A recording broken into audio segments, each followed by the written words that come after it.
You're a supporter of Bill C-45 and will soon be answering questions for 2 hours in front of skeptical senators about some of the hazards of this legislation. Although marijuana obviously isn't a dangerous drug, as dangerous as other drugs such as opioids, there are some risks associated with it, which include dependence and overuse, car accidents from driving while you're impaired, overuse that may lead to anxiety or potentially psychotic episodes. How do you go about convincing someone completely opposed to the marijuana legislation that it is a better approach as opposed to prohibition, and that this bill will not fuel or cause these risks to occur more than they currently are, but address them in the best way possible? Thank you. Alexandra, thank you for your question. I've actually been sort of leading this bill for my Prime Minister and my government for about 2.5 years. And before that, I had 39 years of policing where I was also involved in enforcement of these laws, but not just merely the enforcement of laws. My responsibility was to protect communities, protect kids, keep them safe. And so this bill acknowledges, I think it's really important to acknowledge the context in which the legislation is brought forward. Canada has the highest rates of cannabis use among its kids of any country in the world. And among our high school kids, 15 to 18 years of age, by the time they reach grade 12, it's close to 40% of our young adults in high school are reporting that they're using this drug. And I acknowledge and agree with you completely. The risk to those kids is very significant. And the risk to their health and their social outcomes, is very high. And it's one of the reasons we feel the current system of prohibition is completely failing our kids. And because they have the highest rates, and the cannabis that they're consuming, that market is completely controlled by criminals. It's 100% illicit. The cannabis that our young people are consuming, unknown potency, unknown quality, unknown provenance, and so they're tremendously at risk as a result. And there are a lot of myths about the use of this drug. And so I want to be really clear, what our government is proposing to do is to strictly regulate its production, its distribution, and consumption. The current environment is without any control. The only control is the criminal sanction. And what we have found is that young adults in this country overwhelmingly are not deterred by the threat of the criminal sanction. Close to 40% of adults up to the age of 24 report that they're using this drug, either occasionally or frequently. And so our government has proposed to instead of using the criminal sanction to control the substance, to take a public health approach. And it's really based, and I'd really commend to you a particular report. It was published in October of 2014 by the Center of Addiction and Mental Health. Dr. Benedict Fisher was the principal author, in which they proposed at CAMH a public health framework for the strict regulation of cannabis. And the whole intent of a public health approach is to reduce social and health harms. Those are things that, frankly, the criminal sanction cannot reduce. And in fact, the criminal sanction produces one additional harm.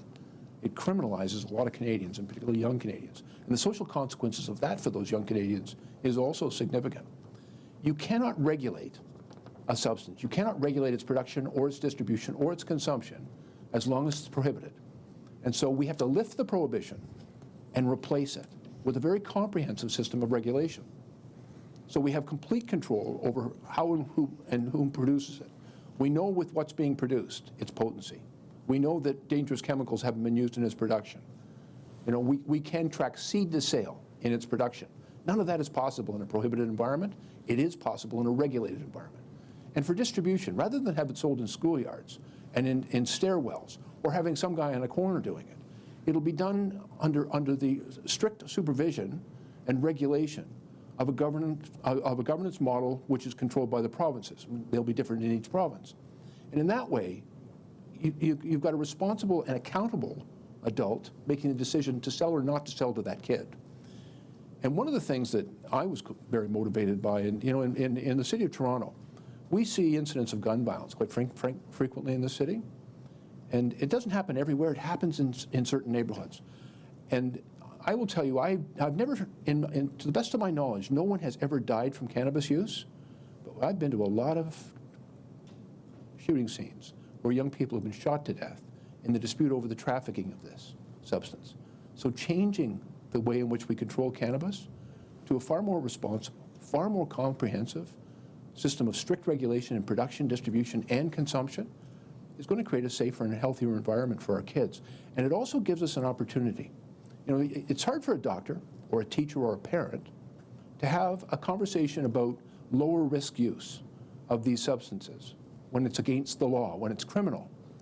But when you move into a regulated environment, the Canadian Mental Health Association, the Canadian Medical Association have all come out, and Public Health Association have all come out in support of a regulated public health approach, because we think we can do a better job of educating young people about the risks of this drug.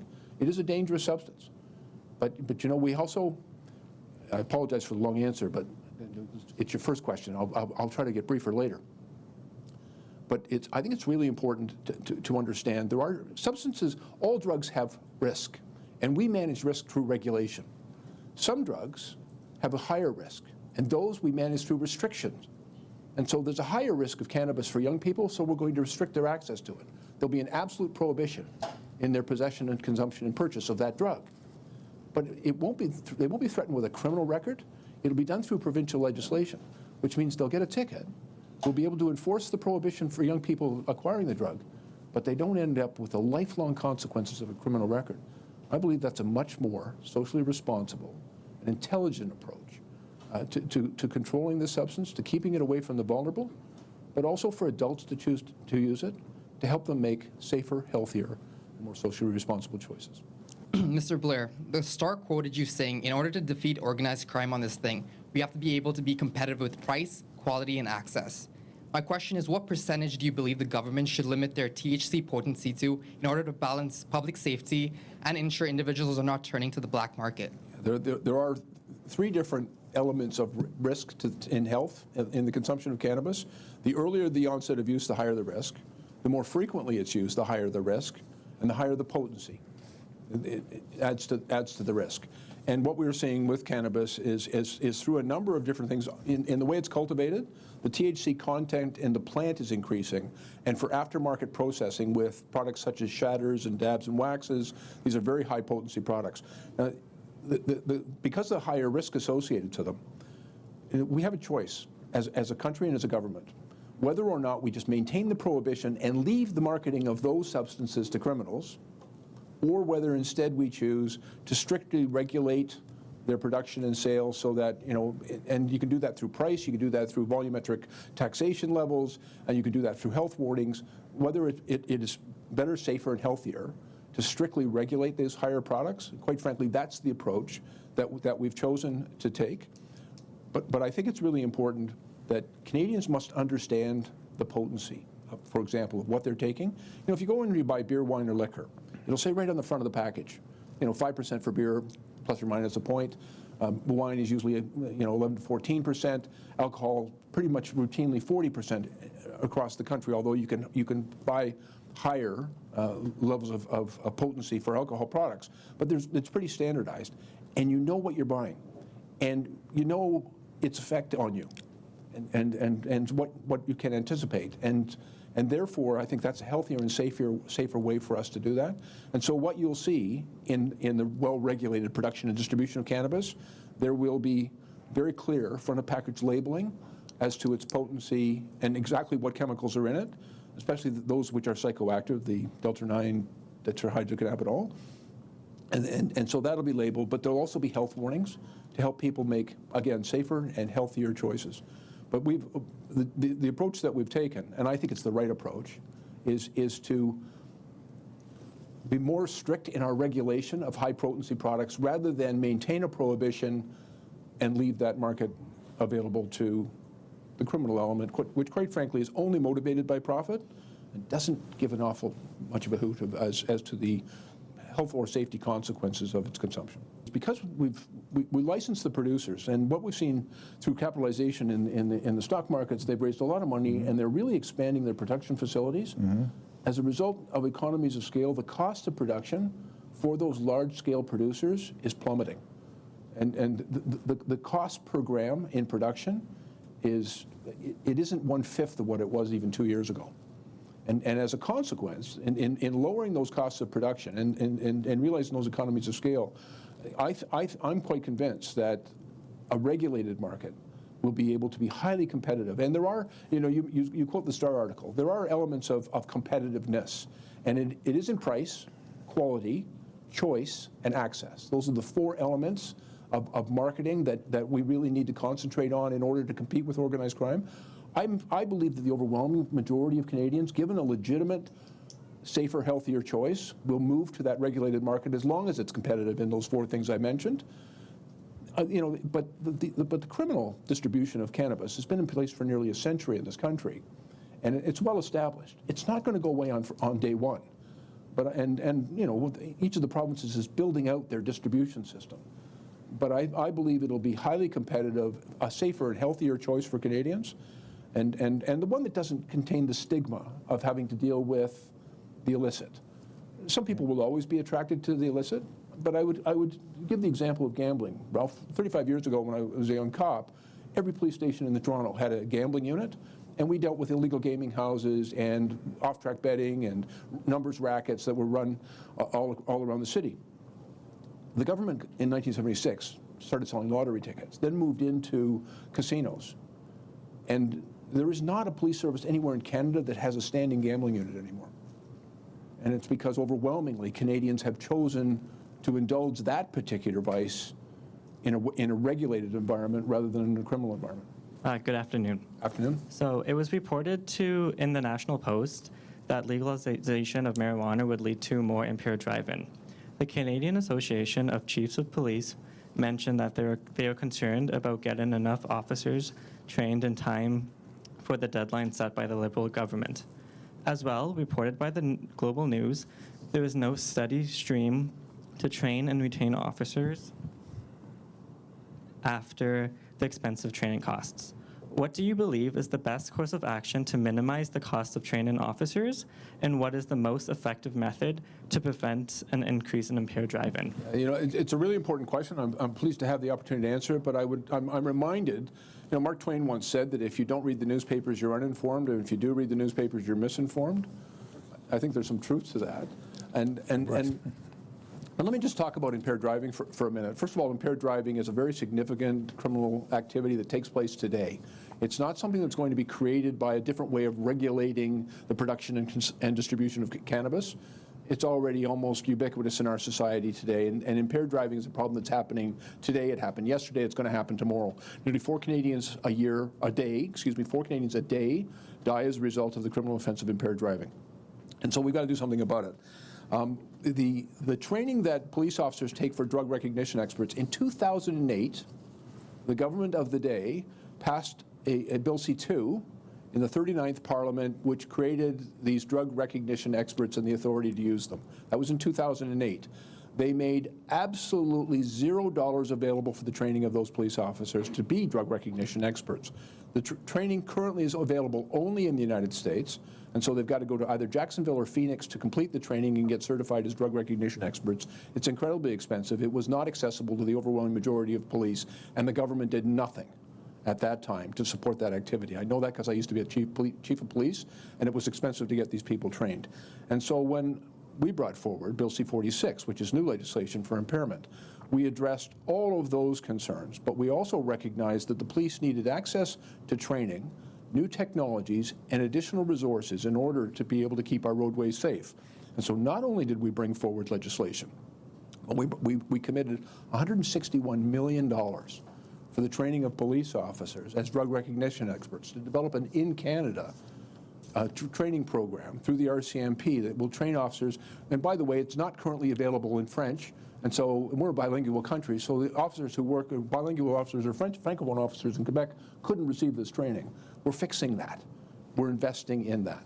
We've also made new technologies available for the police because one of the challenges they face with impaired by drugs is the difficulty in detecting the presence of drugs. If somebody's impaired by alcohol, we have roadside screening devices which have been tested and approved and accepted by the courts to determine, first of all, if alcohol is present, and then there's another subsequent test, for a breathalyzer test, where we're able to determine the precise level of alcohol in the blood alcohol content.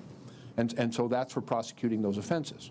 It's been fairly effective. And by the way, in the new legislation, we're making that even more effective. And if we get some time, I could explain that later. But for drug impairment, it's very difficult to detect.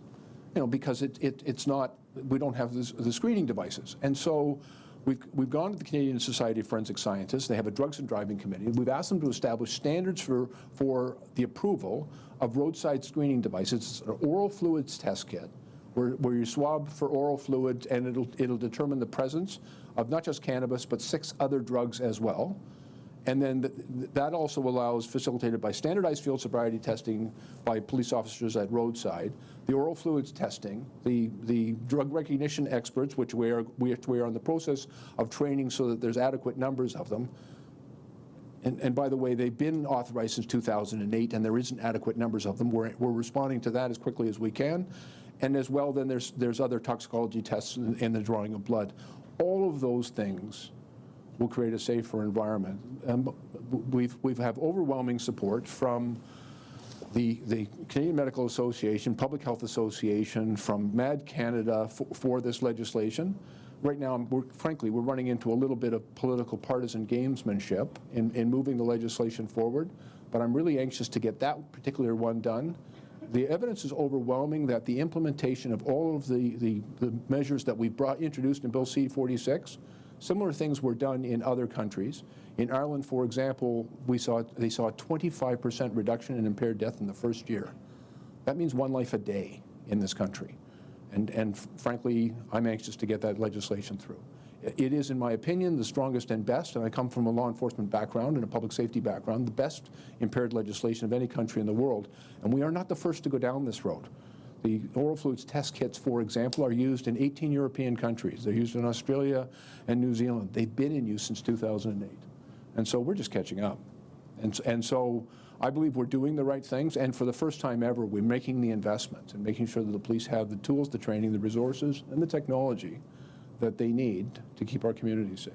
I wanted you to explain the rationale behind having the province of Ontario control the sales of cannabis.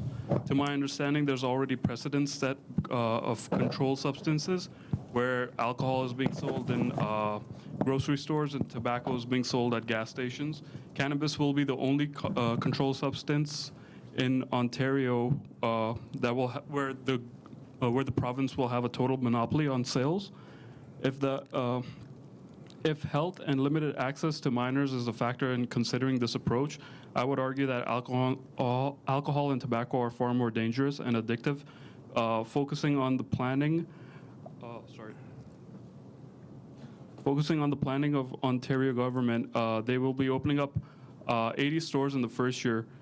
This has risen concern about not meeting the demands, when in fact 40 stores have been open in GTA alone. Assuming the online mail orders do not fill this gap in supply, the black market will continue to thrive, and it will be a detrimental effect to the federal government's approach. In my opinion, a free market approach where sales are left to the businesses of Ontario and regulation will left to the province of Ontario would be a better alternative. Businesses can provide the supply and push out the black market, while the government of Ontario can set out rules and regulations surrounding the commerce. Tom's a good question. Regulations related to quality. Doesn't end, but it's a good question. It's the longest under 3 class I ever had here, but you get your 1 mark. Regulations related to quality control, marketing, and packaging, and even how the storefronts can, how storefronts look can be put in place. This approach is a win-win where the people of Ontario can reap the profits while the government can control the substance and collect tax revenues. Mr. Blair, how will you convince us business students that the current approach of the Ontario government is a better approach than the one that I just explained? Yeah, sure. And actually, Ali, I find myself very grateful that you finished your question, because I think you brought it right down to a particular perspective. You talked about profit and revenue. And if we were only motivated by profit and revenue, we'd be selling this on street corners. But we're not motivated by profit and revenue. We're motivated by reducing the health and social risks of cannabis use in our society. And quite frankly, we had a task force that went across the country and examined this issue and made a number of recommendations to us. And what we learned from other jurisdictions as well was the importance of a very cautious and careful, a strict approach in managing the distribution. You asked the question about why we went to the provinces. We did that because of the Constitution. Now, constitutionally, we live in a cooperative confederation. And as I traveled across the country, and I've gone to different regions of the country, you recognize that there are different contexts in which this will take place. And so we did go to the provinces and territories and said, we will strictly regulate and have national standards in its production, because we want to make sure that what is coming out the door to be distributed and consumed will be of a high standard of quality and health assurance. But we went to the provinces and said, each of you have your own different contexts for other substances. Tobacco and alcohol are models, but they're not the same. And for example, alcohol is, you all get a flyer at home or you see it online where alcohol sales and the promotion of alcohol, to a large extent, we've normalized alcohol consumption in this country. And that we have no intention of going down that road. If we were motivated only by profit, we would be advertising like crazy, but we were instead going to put very strict regulations in place to very strictly limit the marketing and advertising and promotion of cannabis. Going back to my earlier comment that it is not our desire to promote the use of this substance. Alcohol is very much promoted. Instead, we are trying to the extent appropriate, denormalize its use, so that we will have very clear restrictions in its packaging and its marketing. There'll be no sponsorship and sports sponsorship, no, very strict limits on branding and logos, et cetera. We also recognize in Alberta, for example, Alberta has privatized their alcohol distribution. They still have a provincial regulator, and everything goes through the regulator, but they've licensed various private entities for the distribution of alcohol. In Ontario, we have a government monopoly model. They have, I'll say, flirted with the distribution like in private stores, but it's still highly regulated by the province in grocery stores, and it's only beer and wine. They haven't gone down the road of alcohol, which is a higher risk, but it's done in government monopoly. It's a similar model in the SAQ in Quebec or the NSL in Nova Scotia. Different places have different models. Interestingly enough, one of the territories, Nunavut, is dry. They don't have alcohol distribution throughout their territory. And so we've worked very closely with them. And our advocacy, and it's mostly done through me, is to be very strict in how you set up the initial system. And we recognize that maybe that won't make us on day one as competitive with the street corner drug dealer. But it is, again, a very socially responsible approach to the distribution of this thing. And as we displace that criminal market with a new regulated market, we want a well-controlled regulated market. And Ontario, in my opinion, has brought in what I believe is a very appropriate approach. It'll take some time to build the thing out. They're saying that they'll have 40 retail stores, I think, at the outset, and they're building to about 140 later on. We also recognize that in retail today, it's moving away from bricks and mortar, and it's moving much more to people going on an app on their phone and having it delivered to them. And that model of retail is becoming, I think, the new normal for a lot of people. And so Ontario has also invested in, I think they went with Shopify to manage this. There's a number of different approaches they can do, but it's in recognition that, we're not trying to promote the use of this substance. This isn't about profit and revenue. This is about health and safety. And it's a very different thing. And I appreciate it. I'm in a business school. And, you're looking at it from a purely business standpoint, dollar signs can get in your eyes. This is an $8 billion business. And it's going to have other financial impacts in our society. The CIBC World Bank estimated close to a $22 billion financial impact in the country.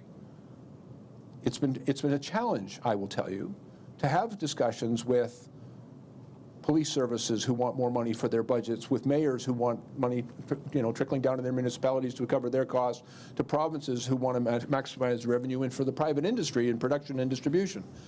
Not to let the dollar signs, not to let everybody get dazzled by the dollar signs, but to maintain the focus on health and safety. And I think that's the appropriate approach for our government, and it's what we committed to.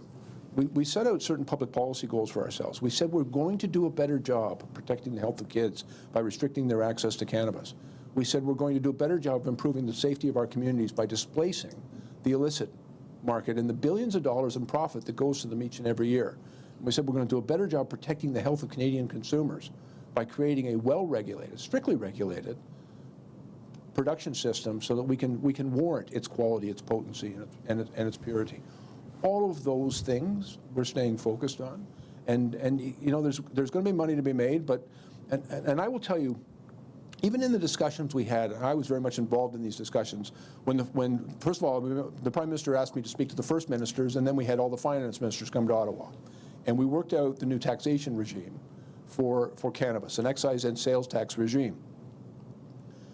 The way the discussion went was, it was initially going to be a 50-50 split on the excise tax that would be assessed. But we said we'd give up half of the federal portion of that. Instead of taking 50 cents on the dollar, it would be 25 cents. But we said we would give up the 25 cents so that that money could go to cost centers, where municipalities have costs in the enforcement and regulation and infrastructure required to make sure this works. We wanted that money to go to those infrastructures and to that enforcement, to put the things in place that make the system work.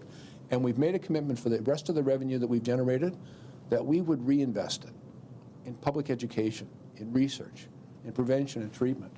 That's again, I think, the socially responsible way to approach this thing. And in other jurisdictions where they've only been motivated by profit and revenue, they've made a bit of a mess of it. And we're not going to do that. Statistics show that the Canadian federal government spends upwards of $4 million a year just for trying simple charges for marijuana possession. In 2014, which is the most recent Statistics Canada report for which data is available, there were 57,000 marijuana possession-related incidents reported by police nationwide. As a result, countless Canadians are left with possession charges on their record that cannot be erased. In light of the Canadian government's imminent plans to legalize marijuana, do you think that this is fair? And also, are you worried about the unequal application of law? And do you believe that there should be a legalization, there should be legislation to remove the criminal records? Thank you. We currently have a system of cannabis control. We've had it in place in Canada since 1923. It is against the law to traffic this drug, to possess this drug. It's a fairly strict liability. It used to be under the old Narcotic Control Act. It's now under the Controlled Substances Act, but it's against the law. That is the system of cannabis control that we currently have in place. And cannabis is not a benign substance. It's a risky substance. And we're also signatories to a number of international conventions that establish that legal regime globally with respect to cannabis control. I remind everybody, the government is moving not just to legalize. We are repealing the current system of control and replacing it with a far more comprehensive and effective system of control. We recognize that the potential harms that come from a criminal record, and so there are certain things that will remain a crime. It's the illegal production of cannabis outside of the regulated regime will remain a criminal offense. The illegal trafficking of cannabis outside of the regulated system of distribution will remain a criminal offense. And so I always urge people, and maybe it's the former police chief in me, I urge all Canadians, obey the law. Like, our country is a country based on the rule of law. And the law that exists in this country maintains a criminal prohibition for cannabis, and I think people should obey the law. Go figure. But having said that, I think there's a better way to control cannabis.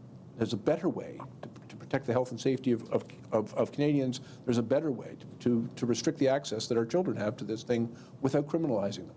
And so we are moving to bring in a new system of cannabis control, which will significantly reduce the likelihood if a young kid, for example, is caught in possession of cannabis. Today, that means you get charged criminally and you end up in a criminal court. You could get a criminal record.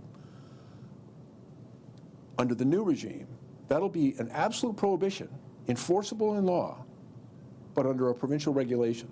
So the police will still be able to seize the cannabis from that kid. It'll still be prohibited for the kid to purchase, possess, or consume cannabis, but they'll get a ticket, and they won't end up with a criminal record. And that's a significant improvement and a reduction of that social harm that criminal record can mean for that young person.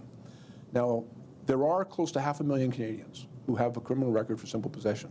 I wish it was as simple as that. I wish that if they had just that one record, then I think once we've repealed and replaced the legislation, we could turn them in just those non-indictable records, we could just make them go away, but they're complicated. Like, life is complicated, and you know, quite often they're related to other criminal charges. There may be other convictions, and so we've made a commitment, and the Prime Minister has been very clear on this, that we will examine the issue of record suspension. That's what it's called, by the way. It used to be called pardons, but it's now record suspension. We will examine the issue of record suspension for simple possession charges after we have repealed that law. But as long as that law is in place, we have to urge all Canadians, obey the law as it exists.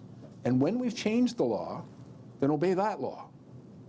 And if there are injustices or disparities that exist, and you mentioned the disparity, and I've spoken about this in the House of Commons. For me, it's one of the things that really motivated me about finding a different and better approach to dealing with cannabis, because I've worked in poor communities, marginalized communities, and racialized communities my whole life. And I've seen the impact on the young people in those communities that first criminal charge, quite often for possession of cannabis, can have on their futures and their outcomes. And the disparity that kids in racialized communities, Indigenous communities, and poor communities are more likely to face those charges disproportionately. I have those convictions. That's why I'm highly motivated to come in with a better system of regulatory control. Cannabis needs to be controlled, but we don't need to criminalize those kids.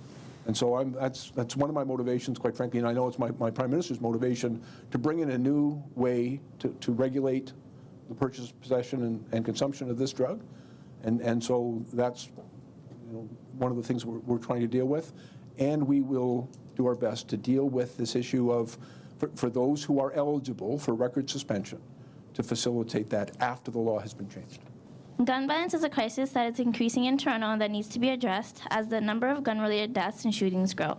There has been little update on the initiatives on how the city is addressing these concerns. As former chief of police, what is going on right now that you could explain as to why these shootings are occurring, and what is the city doing to prevent it?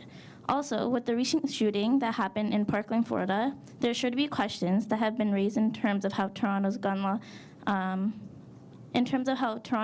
policies are. What are some of the issues, if any, that you think need to be changed to prevent gun law violence altogether?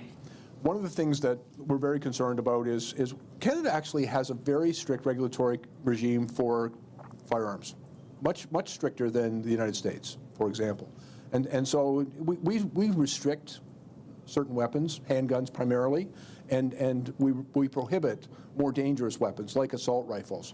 And so we do have, pretty strict regulatory control, but we also recognize that we can always be better.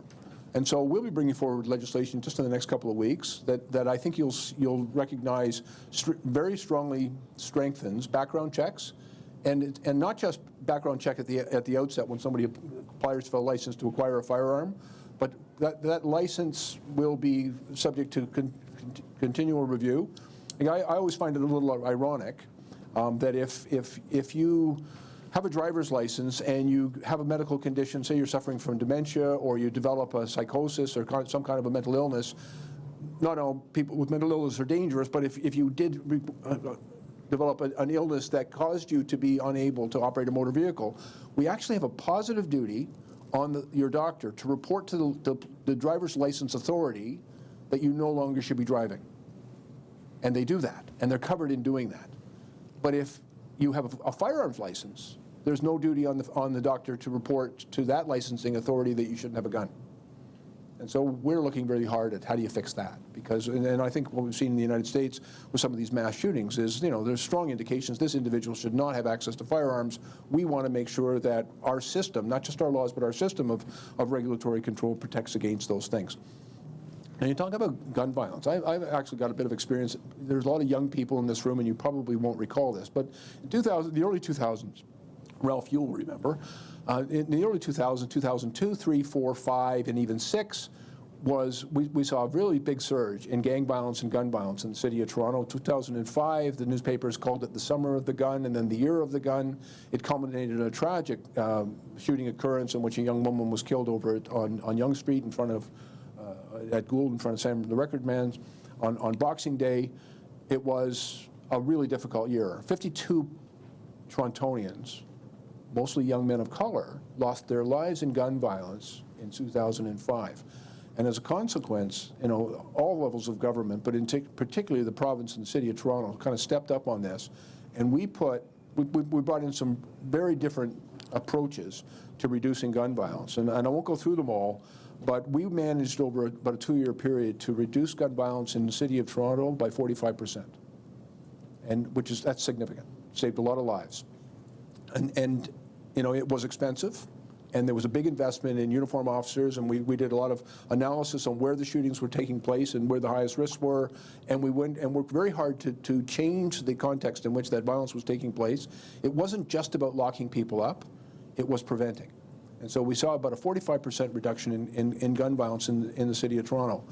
Now, unfortunately, over time, those resources no longer are available. The approach that was taken was, and just straight up acknowledging this, I sent police officers into the neighborhoods where most of the violence was taking place. I sent them in uniform, and I asked them to be, very present, to engage with people in that community, to gather intelligence and find out what was going on, and to know who was who, to go into those places and in the stairwells and the alleyways and the apartment lobbies where we knew most of the violence was taking place. We were able to suppress that violence, but the impact on those communities was not all positive, just straight up. And people really felt that they were being over-policed. And our intention was to overprotect, but their perception was that they were being over-policed. And so beginning in about 2013, we began trying to work very closely with those communities to find different and better approaches. But we haven't been universally successful, and we've seen just in the last 2 years, a lot less of the activity that was successful in suppressing that violence, and then as well, the nature of the access of firearms in our communities has morphed a little bit. Some of the rules have changed, and the way in which people are acquiring illegal guns has become a little bit more sophisticated and challenging for us. And this cycle of retaliatory violence is starting to escalate, and it's taking on a different form in different places in the country. Toronto has one problem, northern and rural Saskatchewan, a different one, lower mainland BC has a third, but that's one of the reasons yesterday our government called a summit. We brought in not just law enforcement people, but community people. And it's really important, there's a concept in public health that talks about the social determinants of health. And it measures the effects of poverty, unemployment, poor housing, lack of access to services, a sense of hopelessness and disenfranchisement from the rest of society, a sense of disparity that you referenced, or lack of access to justice, if you perceive that things are a little less fair for you. All of those social conditions contribute to negative health outcomes, but they also contribute to negative safety outcomes. And so if you map, and we've done this, if you map very carefully where that violence is taking place, where the victimization is greatest, it maps rather precisely with your poorest areas, your racialized communities, where you have high unemployment and early dropout rates, and all of those are the social determinants. And so I think if you're trying to fix it, and I think that was your question, if you're trying to fix it, it's not just about bringing in more laws and locking people up. It really is about going into those communities and changing the social context that is leading to those negative outcomes for those communities.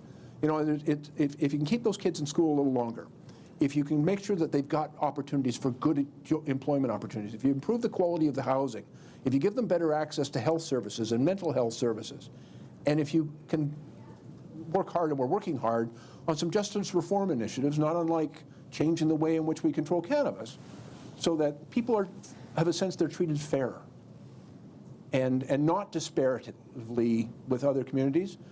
Those things, I think, in the long term is how we make safer communities. And the last thing I'd sort of mention on this, it's also still important to recognize Canada remains one of the safest countries in the world. The city of Toronto is one of the safest large cities anywhere in the world. Cities have problems. Toronto has far fewer of them than just about any other city in the world. And it's something to be proud of. There's a reason people come in. I used to get asked all over the world to come and explain how can Toronto, a city of 3 million people, almost 6 million people in the greater Toronto area, with its incredible diversity, How can it be so safe? And they thought it was some brilliant police tactic we were employing. And basically what I had to explain to them, I'd like to have taken credit for it, but the reality was, it's the way our society works. It's the way people interact with each other. You know, we don't have, as in so many other places, that type of, you know, really bad friction and tension that can exist between and within communities. We've embraced our pluralism and our diversity, and I think it actually contributes, our diversity contributes to our safety.